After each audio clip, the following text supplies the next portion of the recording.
How much affordable is IIT Delhi? So we have been focusing on actually enhancing our excellence in teaching and research. What kind of faculty is available across departments? Key things in our Department of Management Studies is that now we are going through a complete curriculum review. The IIT Delhi has been leading the Unnat Bharat Abhiyan. If it is a student of humanities, what kind of courses he can study in IIT Delhi? So it's like we are now almost around 12,000 students. We are in Sonepat, we are creating an atmospheric observatory. Welcome to shiksha.com. I am Deepak Singh. Today we are in IIT Delhi and speaking to the IIT Delhi Director, Mr. Rangan Banerjee. Professor sir, welcome to shiksha.com. We just recently had the new NIRF rankings for 2022, where IIT Delhi has maintained its position on the second spot in engineering rankings and enhanced upon the positions in management and research category. What kind of new measures or what kind of changes were brought in? So we have been focusing on actually enhancing our excellence in teaching and research and on societal impact. We've been starting new programs. So there's a continuous process that we follow in terms of growth. We have started many new programs and many new master's programs as well as several undergraduate programs. We are focusing on improving the quality of our education. And I'm glad that this reflects in the rankings. The rankings, of course, if you see, I mean, the things are all very close. You know, it's 0.1 mark here and 0.2 mark. So I think we are there amongst the top. Especially speaking about the management rankings, IIT Delhi's management department is spoken in very high regard.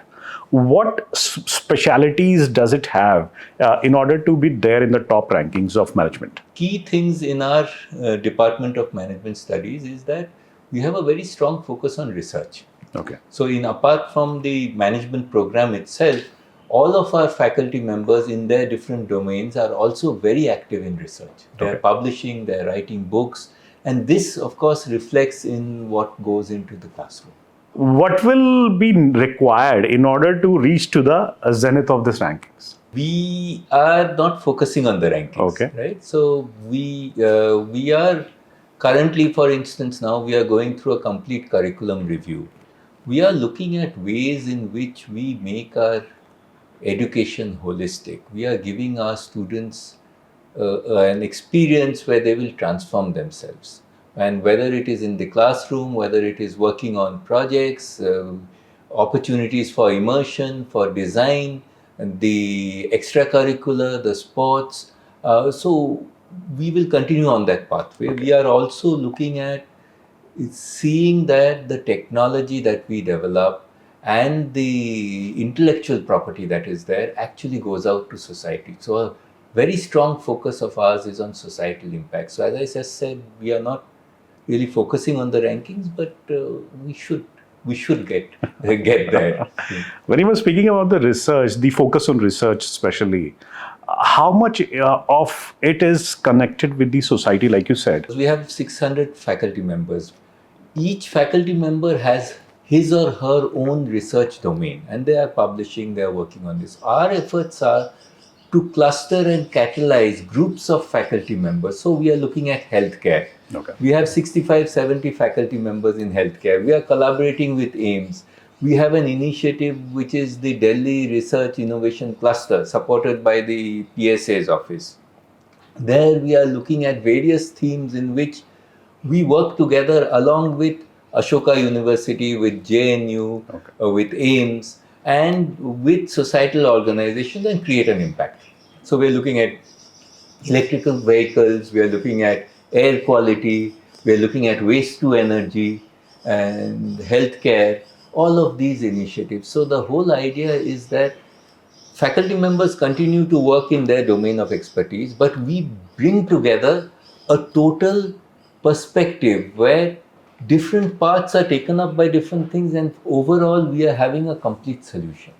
That is the goal. Also, we have IIT Delhi has been leading the Unnat Bharat Abhiyan. Unnat Bharat Abhiyan is an initiative by the government to see that science and technology reaches the villages.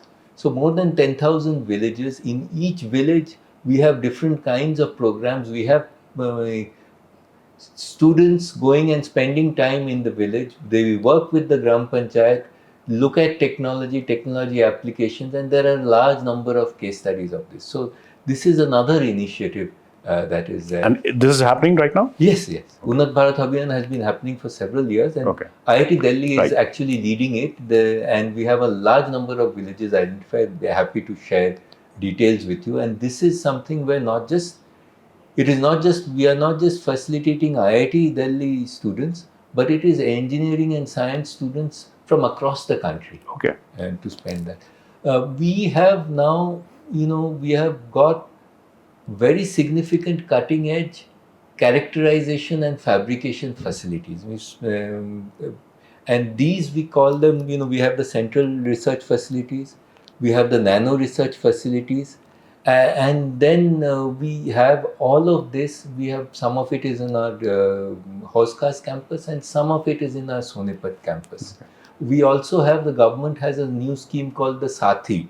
It's a sophisticated help and analytical center where essentially we not only have the facilities, but we also enable researchers from across the country to use this facility. Okay. So we are trying to have these research facilities being run as service centers 24/7. What about the faculty here in IIT Delhi? What kind of faculty is available in across departments? Oh, we have excellent faculty. Okay. We have excellent faculty, and it's getting into the faculty of IIT Delhi. It's an extremely competitive. Okay. And if you see the faculty that we are getting, we are recruiting, they are comparable with the best in the world.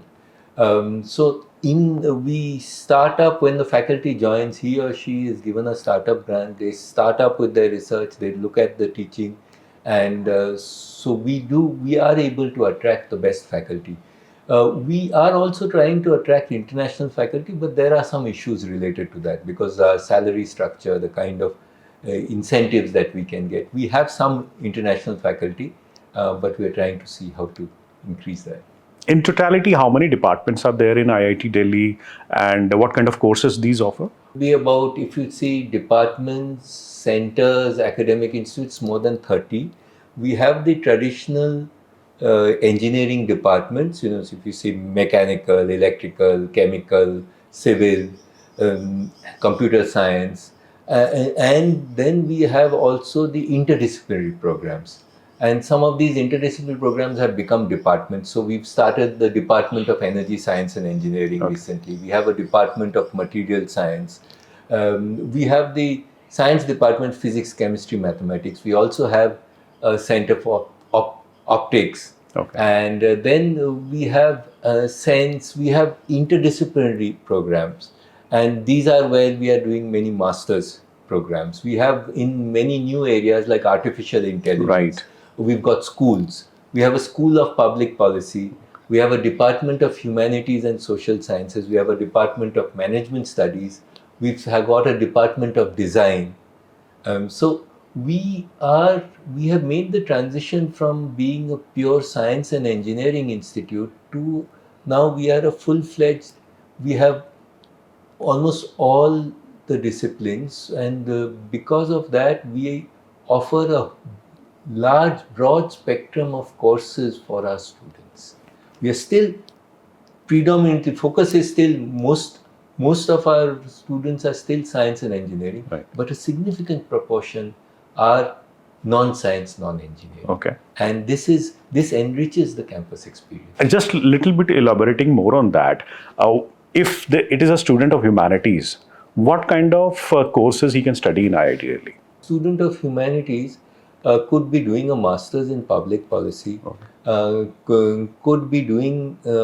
We have we have some programs. We have a program in cognitive science. We have a master's in economics. We are planning some more. We have a PhD in the humanities. We are also planning some other masters. And in all our, even in our engineering, if someone is a civil engineer or a chemical engineer or a computer science, he or she can also do a large amount of, there's a lot of flexibility where they can, based on their interest, do other courses. So they could do courses from management, they could do courses from humanities, from public policy, or from other engineering During their graduation. during their graduation. Okay. And they can also get a minor. Okay. So if they do a certain number of courses, they will get their main degree and they will get the minor. And this is something which is optional to them. That's optional. Oh, wonderful. Yeah, that's based on their choice. Because, you know, increasingly young people like to make choices about what they want, and they like to find their passion, and we are encouraging that. And we are now going through a complete curriculum review. We are doing that, and we are getting inputs from students, from faculty, from experts. So in the next year, we will see the benefit of this. And this is happening on the basis of a market study? We are doing this first through a committee, which will give us structure. Then we will get feedback. We are doing surveys of all our stakeholders. Then get alumni and others involved. So it's a... And do we expect this new syllabus to come up in 2023? Yes. Okay. Yes. That's the goal. Okay, wonderful. So you spoke about traditional engineering courses like mechanical, civil, and you also spoke about new streams like artificial intelligence, having a school in IIT Delhi. What about machine learning, data sciences? Yes, AIML is there. Please elaborate upon the new measures which you are taking in order to enhance upon the infrastructure which is already there in IIT Delhi. We are privileged to be in the heart of Delhi. And we are, if you look at all the campuses, we are actually right in the, in the Hauz Khas. We are privileged to have that. But that also imposes certain constraints because we have 320 acres. We have a small campus. We have now a large number of students. So it's like we are now almost around 12,000 students. So the campus infrastructure is something that we need to. So we've been having some new, now we have 3 new hostels that have been created. We have a research and innovation park. And the idea of the RNI park is, this is a facility where industry who want to interface with us actually can be on our campus. Okay. And so that's a new building which has come up. We have also enhanced through a donation from our alumnus, our sports complex. So this year actually we are going to be hosting the inter-IITs and okay. The Mittal Sports Complex. We have state-of-the-art table tennis, badminton, squash courts, and it's really a nice. Okay. So it's an all-round development that we have, and we are the academic buildings 99B, 99C. 2 new buildings are coming up.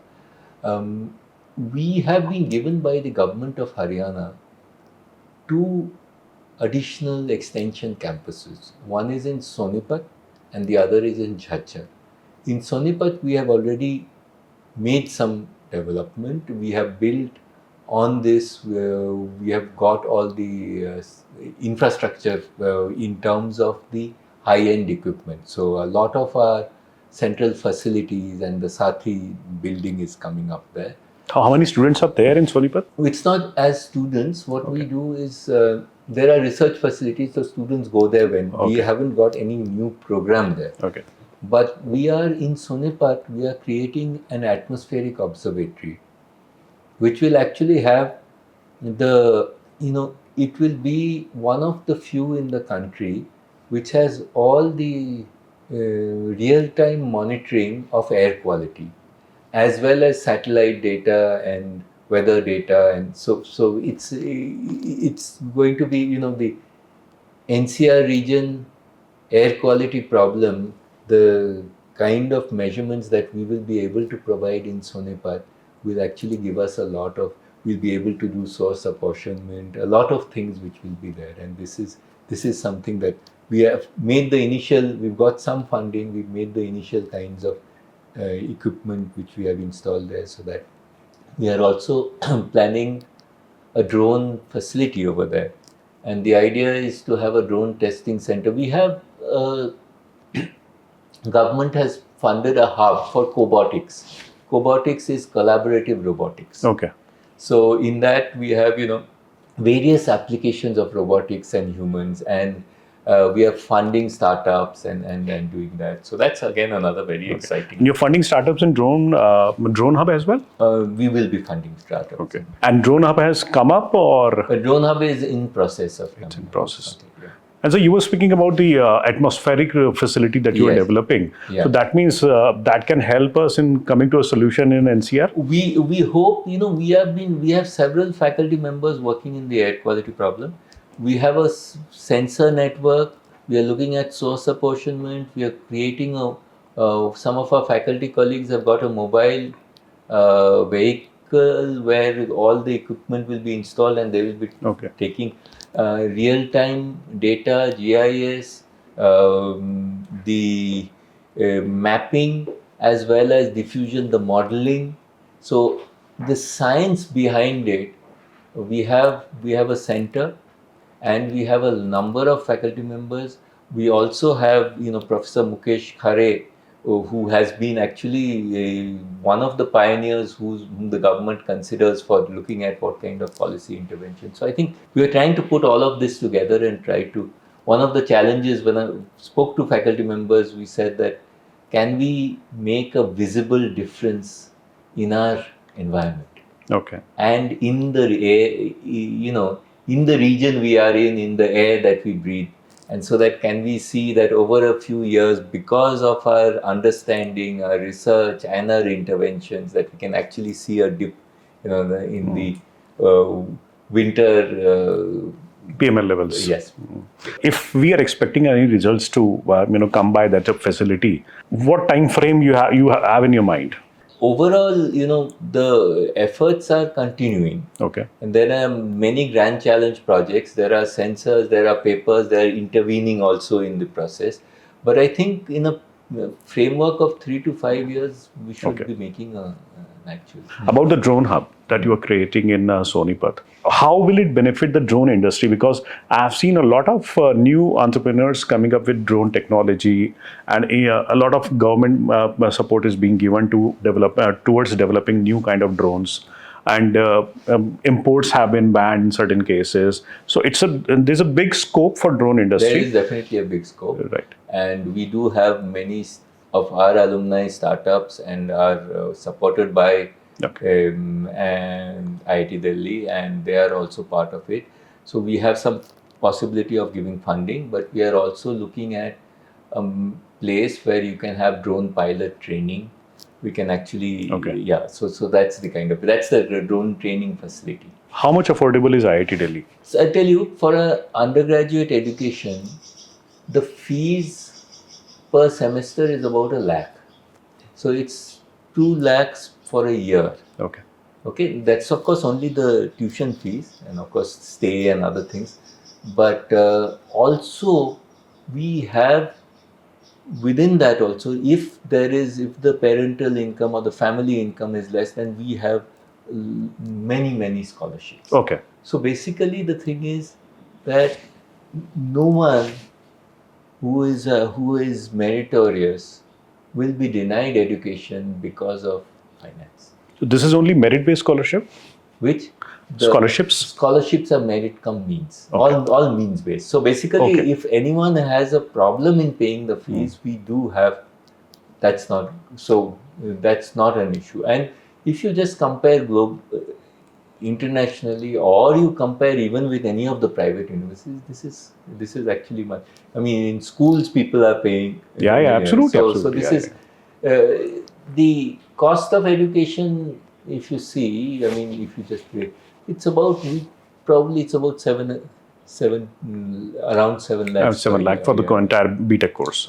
So 2 lakhs into 4 is 8 lakh. is what they pay. Right. But I'm saying a lot of it is of course funded by the government, because we're a public funded. How do you plan in the future years to increase this corpus of funds? Obviously, the institution generated, state sponsored, and alumni given as well. So, overall, if I tell you in terms of a strategy, the strategy that we have is we want to increase our impact in society.